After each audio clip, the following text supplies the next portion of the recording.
Muy buenos días a todos y a todas. Mi nombre es Baal de Lupi y junto con la doctora Sandra Saboini coordino el simposio 32 en los márgenes, discursos, subjetividades y políticas en la contemporaneidad. Y en esta ocasión voy a hacer mi presentación individual, la presentación de mi trabajo, que es una exploración preliminar, podríamos decir. Estoy recién iniciando con este tema. Seguramente con el tiempo y otras investigaciones iré profundizando el asunto, pero bueno, voy a exponer este primer acercamiento, ¿no? A este objeto que denomino activismo artístico. Voy a proyectar pantalla. Ahí está. Quiero agradecer a los organizadores de la GISE, antes de empezar, particularmente a Mónica Sopi Fontana por su invitación y su comunicación. Estamos muy contentos de estar en estas jornadas. Bien, ahí está. Bueno, el título de mi trabajo es El activismo artístico en los márgenes del discurso social. El objetivo de esta investigación es comprender el lugar marginal del activismo artístico en la ciudad de Córdoba, Argentina, en las últimas décadas, a partir de la serie documental Artivistas. Al igual que el simposio, me propongo trabajar, digamos, al igual que el planteo del simposio, me propongo trabajar de manera individual, como trabajamos con todo el equipo de discurso social, lo visible y lo enunciable, que dirige Sandra Saboini, desde una perspectiva sociosemiótica, a partir de autores como Marc Angenot y Eliseo Verón. Y analizamos la materialidad audiovisual en nuestro grupo de investigación, y este simposio, bueno, está vinculado a esos intereses, por eso es que voy a analizar una serie documental que ya voy a contar un poco de qué se trata. ¿Qué entiendo en primera instancia por activismo artístico? Bueno, yo entiendo que son estos grupos, ¿no?, que introducen un lenguaje artístico novedoso con una propuesta política transformadora de la realidad. Son esos colectivos que pueden desplegar sentidos políticos que en determinadas situaciones permiten dislocar el significante, produciendo un efecto distinto del de las manifestaciones políticas tradicionales. Y en ese sentido, y siguiendo a Espósito, prefiero hablar de activismo artístico antes de artivismo, ¿sí?, un concepto trabajado en los últimos tiempos, justamente para evitar que el activismo sea un adjetivo o un apellido del arte.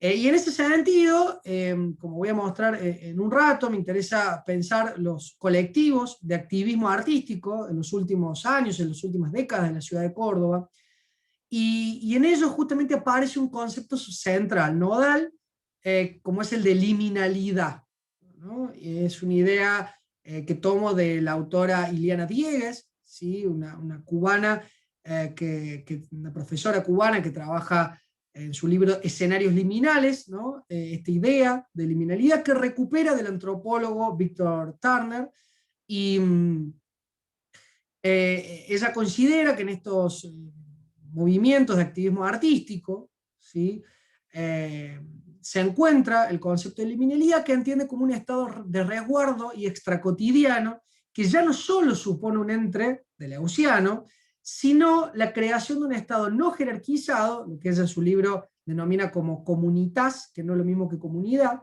¿sí?, un espacio de caos potencial desde el cual considerar las desautomatizaciones discursivas del campo del arte y de la representación política. Y es desde un lugar político, ¿sí?, desde una perspectiva política, mejor dicho, donde me pregunto qué sucede entonces cuando el arte sale a las calles, qué posibilidades políticas emergen a partir de la utilización de recursos estéticos. Y son preguntas, evidentemente, que han inquietado a autores como Gilles Deleuze, Félix Guattari, Boris Groys, Lorena Bercero, Mary Bardet, entre otros y otras. Y es acá donde recupero una cita así clave, ¿no?, de Félix Guattari en su libro Caósmosis, que dice así: es en el maquis del arte donde se encuentran los más consecuentes núcleos de resistencia a la apisonadora de la subjetividad capitalística, la de la unidimensionalidad, del equivaler generalizado, de la segregación, de la sordera a la verdadera alternidad. No se trata de tener a los artistas por los nuevos héroes de la revolución, por las nuevas palancas de la historia. El arte aquí no es solamente obra de los artistas patentados, sino también de toda una creatividad subjetiva que atraviesa las generaciones y los pueblos oprimidos, los guetos, las minorías. Hay tres ideas de esta cita que me interesa recuperar para pensar en el activismo artístico. La primera tiene que ver con esta idea del arte como resistencia, de espacio como resistencia, ¿no? Esa es una idea elaborada de Guattari y Deleuze en otros libros, ¿no? Donde dicen que la línea de fuga puede encontrarse la niñez, la locura y el arte, ¿no? Me parece importante traerlo a este trabajo. Como segundo punto, quiero destacar esto que dice Guattari, de que no se trata de tener a los artistas como héroes revolucionarios, como aquellos patentados, dice, ¿no? Autores legitimados para decir ciertas cosas. Y esto aparece en la serie que analizo, porque justamente ya no es tan importante quiénes son esos artistas, si son universitarios, si son los legitimados por el campo del arte, sino que lo importante es interacción, ¿no? que se construye en la calle, con los ciudadanos, con otros, ¿sí? Donde inclusive se diluye quiénes son los que organizan el encuentro, ¿no? Y lo importante es esa colectividad, esa comunitas. Y como tercer aspecto que quiero destacar de esto que dice Guattari es que el arte justamente, o mejor dicho, el activismo artístico en este caso, crea una creatividad subjetiva, no, permite una creatividad subjetiva, mejor dicho, que permite visibilizar los pueblos oprimidos, ¿no? Y aquellas minorías que en muchos casos no tienen voz. ¿Desde dónde voy a analizar esta serie? ¿Desde dónde voy a analizar los discursos de estos grupos de activismo artísticos? Bueno, de la teoría del discurso social de Marc Angenoux. Y ahí nos adentramos en esta perspectiva sociosemiótica. Voy a tomar tres ideas fundamentales del pensamiento de Angenoux. Las dos primeras, digamos, están ligadas, son las de discurso social y hegemonía discursiva. En primera instancia, Angenoux, en su tesis central, en su libro que se llama El discurso social, se propone inmovilizar un tiempo, se propone reflexionar, analizar el discurso social de París 100 años antes, en 1889. Y ahí es donde él se propone analizar esto que llama discurso social, que lo define como todo aquello que se escribe, se publica, se comunica, ¿no? Se comenta en un estado de época. Y a partir de un estudio de esa discursividad social, uno puede ver ciertas recurrencias, ciertas dominancias, disidencias que aparecen en todo estado de discurso. Y dice que en el discurso social siempre hay una hegemonía discursiva que opera como un sistema regulador que determina qué cosas pueden y deben ser dichas en un momento dado, dejando afuera otras significativas. Esta idea de hegemonía la toma de Antonio Gramsci, esta idea conocida de hegemonía como fuerza acorazada de acción, ¿no? Del autor italiano. Y después, lo que me interesa pensar, o a partir de estos conceptos, me interesa pensar el activismo artístico, aparece la idea de marginalidad, disidencia y contradiscurso, que el autor trabaja en otro de sus libros, que se llama Interdiscursividad, Hegemonías y Disidencias, ¿sí? Donde dice que en todo estado de discurso social y hegemonía discursiva aparecen espacios de marginalidad, disidencia y contradiscurso, pero que hay que mirar muy bien cómo es el movimiento de la hegemonía para no caer en una trampa, ¿no? Y creer que todo es marginalidad o que todo puede ser contradiscurso, ¿sí? Hay momentos determinados, dice el autor, donde las mallas sociodiscursivas se corren, ¿sí? Y en tanto fisura, ¿no? Y donde aparecen cosas que antes no habían, ¿no?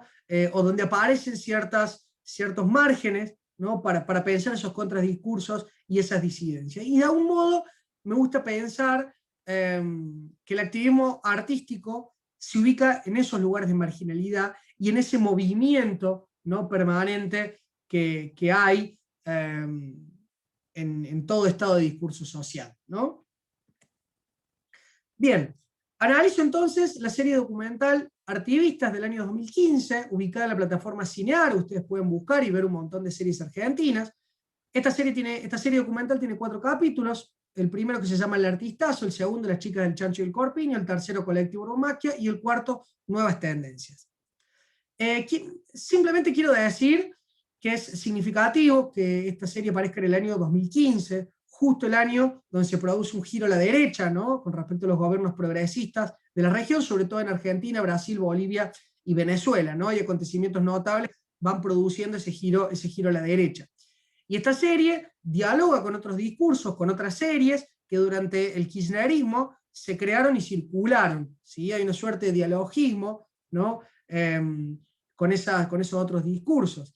Párrafo aparte, no lo voy a desarrollar aquí, bueno, uno puede reflexionar en el género discursivo, en esta idea de serie documental, que no es solamente, diría Bakhtin, un envoltorio del enunciado, sino que forma parte de la inteligibilidad de ese enunciado, ¿no? Es a partir de esta idea de serie documental que se pueden decir determinadas cosas y en determinada época también, ¿no? La idea del género discursivo ligado a un estado de discurso.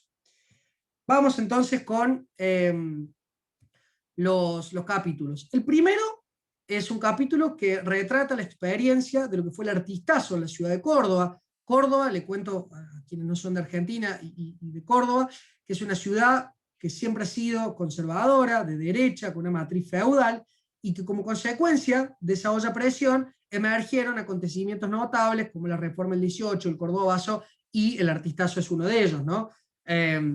Donde artistas, gente de teatro, de danza, de plástica de distintos lugares, salieron a las calles del centro. Estas son imágenes de aquel momento que aparecen en la serie documental, todas las imágenes que muestro aparecen en la serie documental, y que de alguna manera se expandió, ¿no?, a otros barrios también de la ciudad.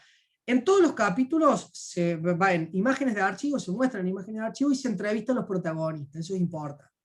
Segundo capítulo, Las chicas del chancho y el corpiño, grupo de mujeres provenientes de las artes plásticas que hicieron diversas intervenciones urbanas entre el 1995 y 97, y justamente las dos más conocidas son un chancho en forma de alcancía, un chancho gigante, y un corpiño también de tamaño gigante, para denunciar las injusticias cometidas durante el gobierno provincial de Ramón Mestre entre el 1995 y 99. Bueno, acá aparece una suerte de ironía, de humor, con respecto a la alcancía, porque justamente a este gobernador Mestre le decían chancho, y esta idea de alcancía simboliza la crisis económica de una década neoliberal, ¿sí? Menemista, que bueno, en casi toda Latinoamérica hubo estos gobiernos por los años 90, ¿no? Y el corpiño representa justamente la lucha de las mujeres en ese contexto de crisis económica, mujeres laburadoras que se hacían cargo de sus hijos, ¿no? Y estos dos objetos fueron llevados al centro de la ciudad, justamente a la casa radical, la casa, digamos, la unidad básica donde estaba el partido gobernante de ese momento. El capítulo 3 cuenta los derroteros del colectivo Urbomaquia, en plena crisis de 2001, ¿sí? A partir de dos intervenciones. Intervención de la mesa, del 24 de octubre de 2001, se colocó una mesa larga en el centro, con un mantel blanco y platos vacíos, que simbolizaba lo que pocas semanas después vendría, que es el estallido social y político más grande de la historia de Argentina. Y esos platos vacíos, bueno, simbolizaban el hambre, ¿no? Y los transeúntes los ciudadanos podían escribir poemas, ¿sí?, o leer los poemas que ya estaban escritos ahí en el mantel. Y la segunda intervención es un año después, 2002, ya con la crisis de 2001, bueno, efectuada, en donde hay una intervención por los niños, la niñez, ¿no?, como una tópica importante de ese momento. Acá hay una memoria que se reactualiza también en términos discursivos. Mientras que las chicas del chancho y el corpiño operan, ¿no?, justo en medio de la década noventista, ¿sí?, de crisis, el colectivo Urbomaquia lo hace justamente después del estallido de 2001. Y por último, las nuevas tendencias, ¿sí? El episodio 4 trata sobre nuevas tendencias de la contemporaneidad, muestra por un lado las intervenciones callejeras que se estaban haciendo en la ciudad de Córdoba, ¿sí? Y por otro lado, ¿qué intervenciones se están haciendo en la universidad? Como el lugar oficial legitimado de la universidad, y por otro lado, el lugar callejero. Lo que me interesa a modo de análisis destacar es lo siguiente. Yo analicé a partir de herramientas de Engenho y a partir de algunas ideas bakhtinianas cuáles son las regularidades de las recurrencias discursivas que aparecen en los 4 episodios, qué lógicas argumentativas se encadenan y aparecen, ¿no?, como una constante en los 4 episodios, en esos estados de discurso social, qué cosas se mantienen. Bueno, a modo de regularidad discursiva, bueno, primero decir que estos movimientos de activismo artístico aparecen como disidencia y contradiscursos, y hay distintas marcas, ¿sí?, en la discursividad que dan cuenta de un estado de época, ¿sí?, de cómo estos espacios marginales aparecen en ese momento en épocas convulsionadas, ¿no? En el episodio 1, en el 85, 2 años después de la crisis, 2 años después de que terminara la dictadura militar argentina, el capítulo 2, en plena época noventista neoliberal, el capítulo 3, post-crisis 2001, y el capítulo 4, en el 2015, en ese giro a la derecha. Es decir, que aparece lo que llamo el signo ideológico, ¿no?, que se cristaliza en tiempos de crisis. Esto es una idea de Voloshinov que recupera Elsa Drukarov, pero que me parece interesante. Es decir, el signo ideológico no es que aparece por primera vez en determinados momentos convulsionados, pero sí se cristaliza, se hace evidente, se visibiliza. Y no es casualidad en ese sentido que los movimientos de activismo artístico aparezcan en esos momentos, ¿no?, de crisis social, política, cultural. Un tercer aspecto que quiero destacar es que el Estado en estos discursos aparece como un contradestinatario, en términos de Verón. Siempre aparece, ¿no?, como el adversario discursivo por excelencia. Si no es el gobierno de Mestre, es el gobierno de Menem, es la dictadura militar, es el gobierno de la Rúa, o ese giro a la derecha, esa hegemonía que está cambiando. Es decir, siempre se dirigen al Estado, digamos, como el adversario discursivo. Hay una primacía de lo carnavalesco en términos de Bakhtin, ¿no?, como operación discursiva, aunque también aparece la idea de drama social. ¿Qué es esto? ¿Qué se puede evidenciar en la materialidad discursiva? Que a partir de una situación de crisis se toman dos caminos. Carnavalizar ese momento y contraponer ese drama social, digamos, a una situación de carnaval, de fiesta, donde también se apela al humor, donde se apela como el chancho, como el corpiño, justamente, para contraponerse, para contraponer el discurso en esa crisis, ¿no?, dominante. O también el otro movimiento que se hace es apelar a la idea de drama social, es decir, mostrar las cosas tal cual son, como la mesa larga con los platos vacíos. Son dos operaciones discursivas distintas que aparecen. La carnavalesca, sobre todo en el primer y en el segundo, episodio, y el drama social en el tercero y en el cuarto. La imagen ocupa un lugar central en estos episodios, digamos, en estos acontecimientos de activismo artístico, porque es una imagen sin una estructura lingüística despótica, dirían Deleuze y Guattari, lo que hace que se presente un quiebre, ¿no? Y ahí hay un disloque con el significante. Es decir, no se ofrecen, estos colectivos artísticos no ofrecen discursos panfletarios escritos o orales donde te dicen qué hay que hacer, donde hay un plan sistemático, ¿sí?, sino más bien a partir de la imagen se van generando nuevos interpretantes, ¿no?, uno podría decir. La imagen aparece ahí como epicentro de la protesta social, como una herramienta discursiva por excelencia.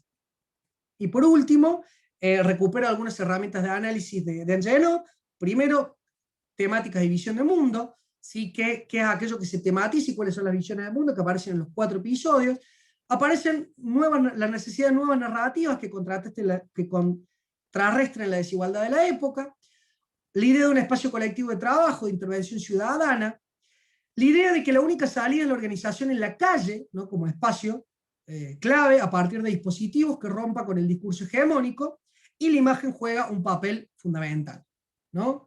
Como tópica, que aparecen como presupuesto que se activan en los discursos, la idea de la injusticia social, la idea de memoria colectiva.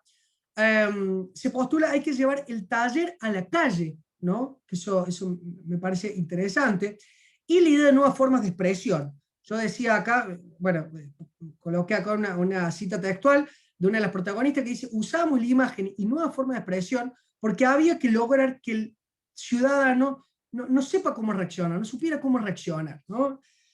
Y por último, la idea de polifonía discursiva. Hay un diálogo de estos discursos con el mediático, con el político y con el pedagógico. Con el mediático y el político se ve todo el tiempo, sobre todo en el primer y segundo y tercer episodio, cómo se dialoga con el discurso televisivo, radiofónico, ¿sí? Con el discurso político aparece justamente un discurso dirigido a los políticos, y los políticos también hablan, ¿no? El pedagógico aparece en el último episodio en esa disputa de cómo se puede enseñar esas acciones activistas, si desde el lugar de la academia o desde el lugar eh, de, de la calle, ¿no? De la intervención callejera. Bueno, esto ha sido un poco todo, muy rápido, no me quiero pasar de tiempo. Seguimos discutiéndolo en el simposio, claramente, en el simposio 32, ¿sí? Los esperamos para seguir discutiendo estas ideas sobre marginalidad, discursos, subjetividades y políticas contemporáneas. Saludos.